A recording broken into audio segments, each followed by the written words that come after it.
Hey everybody, I'm Tarl Yarber with Fixated Real Estate, and I'm here at one of our newest properties that we're going to be doing the BRRRR investment for. Buy it, rehab it, rent it, refinance, repeat. And before we get into this entire project, I wanted to show you something really messed up. One of the major things when you come to buying a property is that you have to check out all the challenges and issues that you can find on a house before you actually buy it.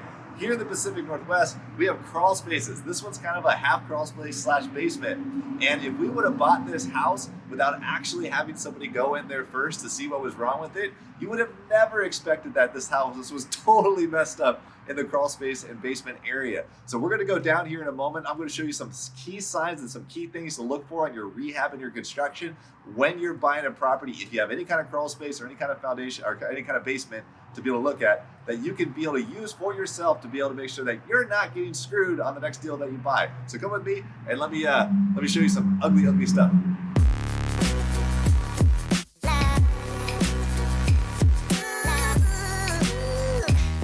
So first off, if you guys could see here, first, this is kind of weird. Most crawl spaces in Washington you can't stand up in. So this is a partially dug out crawl space that somebody did at one point. It was probably not like this when they originally bought the house at all. Back when it was built in the early 40s. It was probably hand dug, something happened here. For whatever reason they designed it this way, that's what they wanted to do. And that's the first thing I'm thinking. Why? I don't know, but let's figure it out. Second thing I'm looking at is I'm also looking at any of the posts and beam structures that are in this property. I'm also looking at any of the plumbing that's down here as well, because you're gonna find plumbing. I'm also looking at any electrical, whatever I see there. And I'm also looking at the foundation walls as well, as much as possible too. There might not even be foundations. And I'm looking at the ground, and I'm looking at all these things at once to kind of see, I'm not trying to be an expert in any of this, but if you're watching this, it's trying to go, is something look really bad or not? And if something looks really bad, the first thing you do is take pictures of it. That's a big thing for us, because then you can send that to a professional who can then evaluate it for you and maybe not have to have them come all the way out here, and you can do it quickly. So photos are your friends. We take photos of everything. I've said that on a lot of videos in the past, and I'm gonna keep saying that. So first thing I look at this. And if you don't know anything about construction, you should be asking yourself, should you have cinder blocks, right? On cinder blocks, resting on dirt, with a post, with a sideways 4x4, some shims on another 4x6. Does that look right to you? Without even knowing anything about construction, that's the first question. To me, I know that's not right. You're not supposed, in our area, you can't use cinder blocks as footings. These need to be actual cement footings, which I'll show you what one of those look like in a moment. Also, the other thing I'm looking at is there's water marks all over this 4x4 right here, or 4x6, this 4x6. Why is there water here? Is it because somebody just decided to like pour water on it or something? No, I'm looking at the crawl space vapor barrier. It's moist a little bit. This tells me that at some point this crawl space fills up with water, and water comes all the way to this level and stays there for a little bit. So this is a very, very wet crawl space basement. So I need to figure out why. I also looked over here at one point and I saw, okay, this, you can't feel it. This is moist. Water's coming into the crawl space from this area. It's coming in here, pouring down and filling this all up. So I got to find out what's happening over here and why water's coming in, because that's not good for the long run of this property. It's going to create mildew, mold, all sorts of stuff, and hurt the property long run. So if you come over here, Alex, you guys can see this is an actual footing, right? It's still not right because there's too much dirt, like not next to it and stuff like that. You have to have a foot or two of dirt. But this is a footing. This is a cinder block that you can see through it, right? Cinder blocks are not structural. That one already there is already cracking, right down the bottom. It's on a footing with a cinder block, with shims.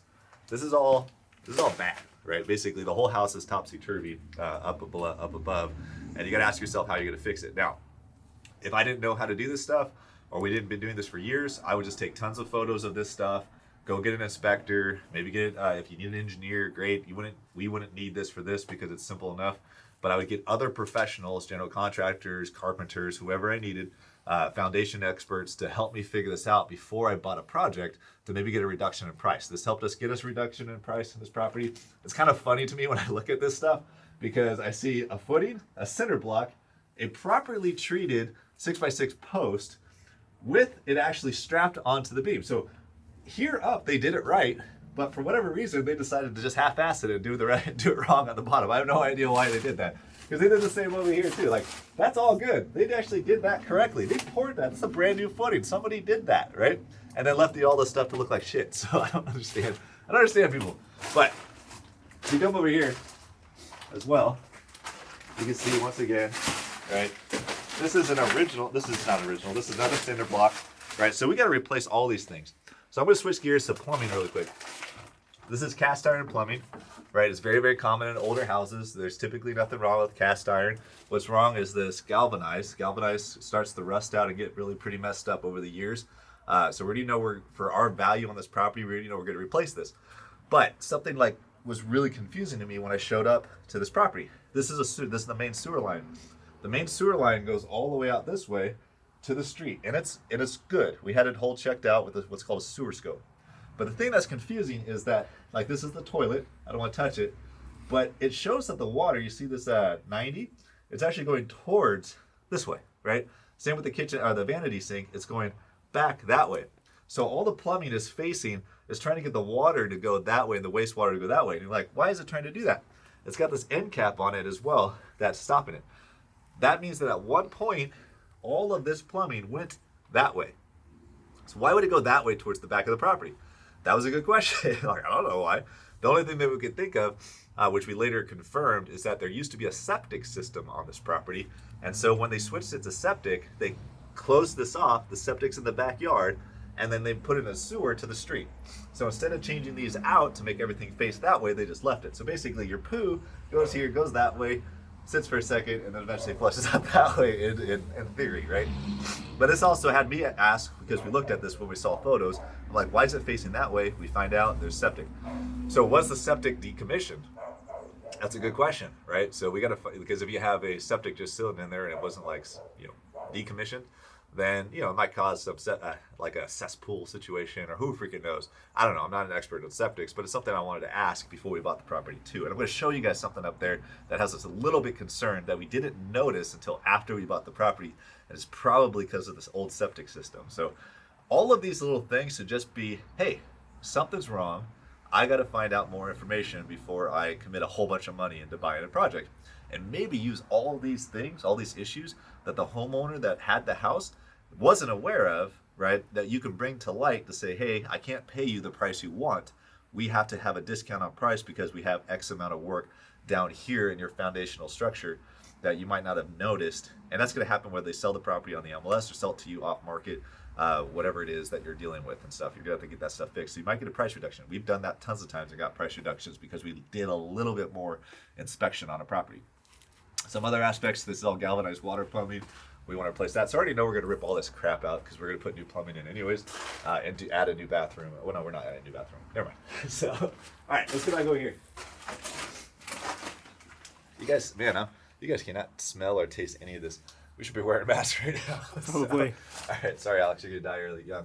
All right, so the other part too, you have this chimney.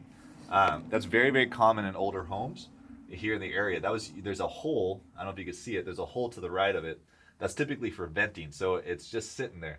So at some point, they probably had a furnace or some sort of other appliance down here that was combustible that was used for venting, like for heat or whatever it might be. That's not used anymore. It's not doing anything anymore. In fact, upstairs, it's in the way of a wall that we want to knock out where the kitchen is. So we know we're going to have to tear that out. You can't see that from the upstairs at all. And actually, you can't even see it from the chimney, from the roof line, because they tore it down below the roof line. So from the outside, you have no idea that's there, and from the inside, you don't know it either because it's behind walls. But when you get in the crawl, you can notice it's there. Also, can you see that, Alex, back there with your camera? The cinder block wood beam, and then the sideways post over there too, right? Yeah. So this is all I was gonna say it's all jacked up. It's actually not jacked up. That's the problem. It needs to be jacked up a bit, so that way it's not as messed up. But all of that stuff back there is all bad for beams, and we got to get that all fixed as well. So a little bit of work. If you guys want to know a little bit of how structural works, why these posts and beams are even here, you see these are called floor joists. The reason why this is here, it's carrying a load. Why is it carrying a load? Sometimes you have these big spans, and these are 2x8s, can only go so far. You can't have a 2x8 go like 30 feet from one house side of the house to the other.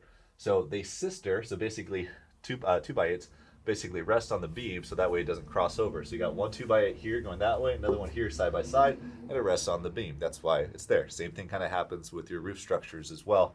On older homes, newer homes have like engineered truss, and it's a little bit different. Older homes, this is how it's just done.